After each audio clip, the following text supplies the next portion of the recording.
3 യോഹന്നാൻ 1:11 നമുക്കിങ്ങനെ കാണുവാൻ കഴിയുന്നു. പ്രിയമുള്ളവരെ, നന്മയല്ലാതെ തിന്മ അനുകരിക്കരുത്. നന്മ ചെയ്യുന്നവൻ ദൈവത്തിൽ നിന്നുള്ളവൻ ആകുന്നു. തിന്മ ചെയ്യുന്നവൻ ദൈവത്തെ കണ്ടിട്ടില്ല.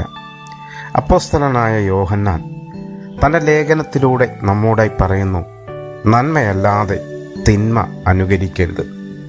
നന്മ ചെയ്യുന്നതിൽ ഉത്സാഹം ഉള്ളവരായിരിക്കണം. നാം മറ്റുള്ളവരോട് നന്മ ചെയ്യുമ്പോൾ, കരുണ കാണിക്കുമ്പോൾ സ്വർഗസ്ഥനായ പിതാവ് നമ്മിൽ ഏറെ സന്തോഷിക്കുവാനിടയാകും. അങ്ങനെയുള്ളവർ ദൈവത്തിൻ്റെ മക്കളായിരിക്കും.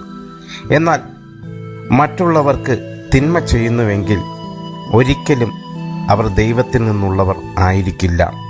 നാം നന്മ ചെയ്യുന്നതിൽ ഒരിക്കലും മടുത്തു പോകരുത്.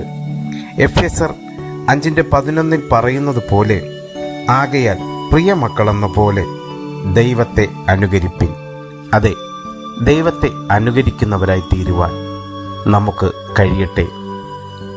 ഇനിയുള്ള നാളുകൾ നന്മ ചെയ്യുന്നതിൽ നാം മടുത്തു പോകാതെ നാം ഉത്സാഹിക്കുന്നവരായി തീരുവാൻ ദൈവം നമ്മെ ഓരോരുത്തരെയും സഹായിക്കട്ടെ.